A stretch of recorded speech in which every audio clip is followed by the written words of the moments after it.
How's it going, guys? Welcome back to another one bar build in Gedonia. Today we're going to be using the mystical archer set. Let's dive in and check out the armor. So looking at this armor set, I really love the jacket and the gloves and the boots. I love everything else about this armor. It's got that scoundrel roguiness to it. Let's have a look at the unique armor bonuses for this set.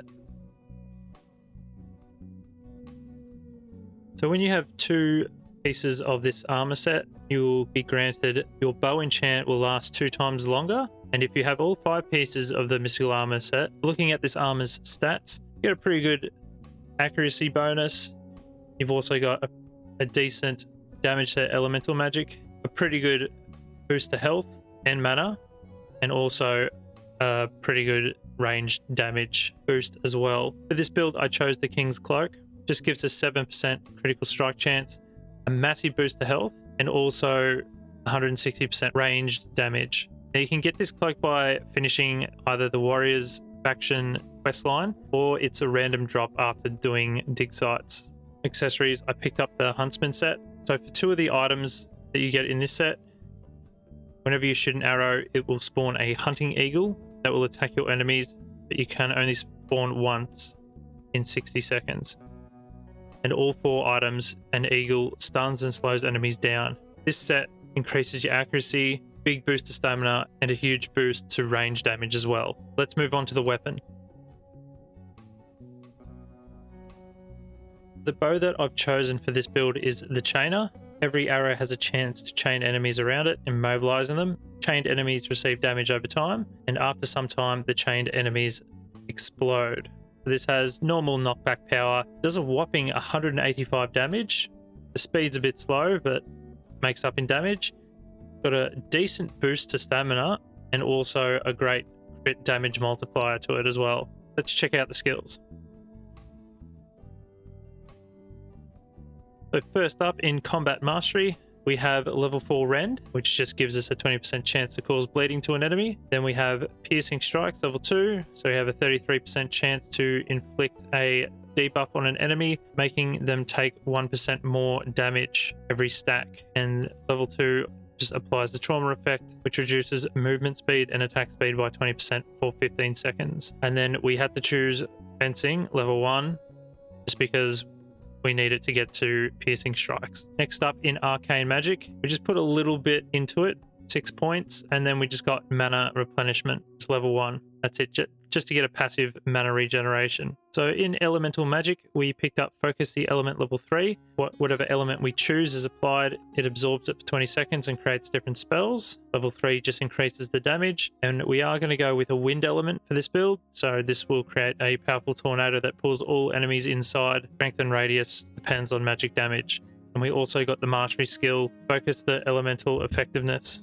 Every minute, focus the element doesn't consume our element that we have chosen. Next up, we have wind element level 2. This will increase our movement speed and apply wind effects around us. We really want movement speed with this build as well. That's why I chose this element. And also it's a good one for just pulling all enemies together. You want enemies grouped up so you can deal the most amount of damage. Then we also got Rampage of the Elements level 5, which just boosts our elemental magic damage by 70%. Next up in archery, we got Careful Preparation. So Exploding Arrow, Multi-Shot, and Frost Arrow are now in stacks of 3.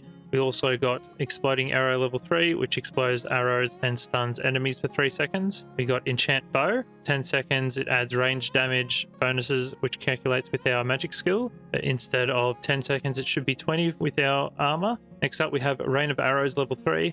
This creates a rain of arrows in a chosen area, dealing 25% of our range damage to all enemies that are inside it. A really good AoE. This is going to be our AoE spell. We've also got multi-shot, so we'll shoot 7 arrows instead of 1 on our next shot, and that just decreases our cooldown, so level 2. We've also got focus multi-shot, so while hold breath is active, multi-shot will shoot arrows with a lower spread, so it'll be more precise, a bit tighter instead of being spread out as much. And next up, we have level 3 hold breath. So for 30 seconds, this greatly improves accuracy. We're really after the 150% more range damage by it. Next up, we have Master Archer. This just allows us to move while we're shooting instead of just being in the stationary, just a bit of quality of life improvement. And next up we have archery level 5, which increases our range damage by 70%. Next up in defense, we just got defense master, just gives us a 30% health boost. That's all that's in this tree. In speech, we just got 7 levels in speech, and also we picked up charm. Just every time we attack, we have a small chance to charm a target, forcing them to stop attacking for 8 seconds. So the more charisma you have, the more effective it is. Also in talents, we just got 5 points in health, so for 500 health. Also got 5 points in stamina, so we get an extra 375 stamina. 5 points in mana bonus, we get 375 points in mana. We also picked up range damage, level 5, which increases our range damage by 250%. And also the speed bonus, which increases our attack speed by 15% and movement speed by 1.25. Let's see how much damage we can do with this build. So here we are at the Frost Ogre's encampment. Arrows that I'm going to be using for this build are the huge magical quiver arrows, which gives you infinite arrows and increases damage of each shot by 50. You can make these at the blacksmith anvil. Not 100% sure, but I think you can get them as a random drop, the frost trials in the Northern Kingdoms, or even the dig sites back in Gedonia. I'm not 100% sure on that, but I know you can make them at the blacksmith anvil. Now that we've got our wind element on, we can use hold breath, enchanted bow, get our explosive arrows a multi-shot on, use our rain of arrows, focus the elements, and then just pump as much damage in as we can. You can see we've also summoned the Huntsman's eagle. That's all summoned. Try and get some of these range guys down. They all sort of throw axes and stuff. Sort of sucks, but we can use another focus of the element. Just get some more damage onto them. Use whatever cover we have.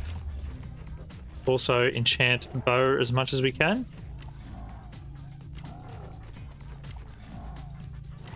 There we go, there's one down.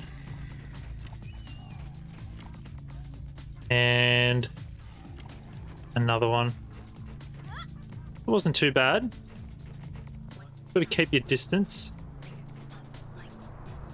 Now, you can have pretty much unlimited sprint this build too.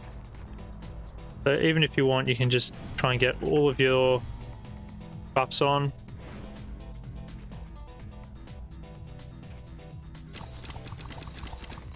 Go. And then, as you can see here, we oh no, I missed that shot. We can just sprint around the enemy as much as we like. If you need to kite or get away, you've just got that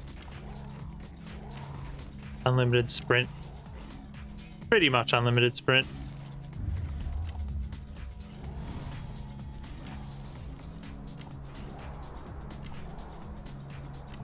But yeah, as you can see, we are dealing a fair bit of damage.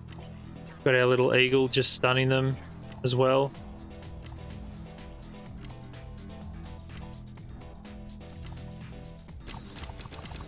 But pretty much you want that initial strike with everything.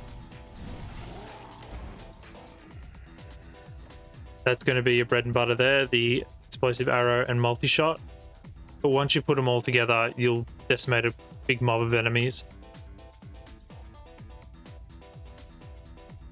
So how this build fights is you've got to keep your distance, keep them all at bay in a group, and just multi-shot and explosive shot just into that group and just try to get as much AoE damage as you can. Now you can put poison on your bow, and then of course all the dots will just spread like wildfire, so for even more damage. But the cons are you're pretty squishy, your DPS is a bit slow, so you'll be doing damage but not as quick as a melee build. But as long as you keep your distance, any melee fighters you'll have a massive advantage on, because you can just sprint away. You should have so much stamina that you just keep your distance. Your accuracy is through the roof just because of the gear. You don't need to put that up. But yeah, it just lacks in the damage just because it's an archer, but that's what you trade. damage for not getting hit. Anyway, guys, let me know what you guys think. Never really played an archer class in Gedonia. It's always sort of been melee and a little bit of magic. Anyway, guys, that's going to do it from me. I hope you guys enjoyed this build, and I hope to see you in the next one. All right, guys, take care.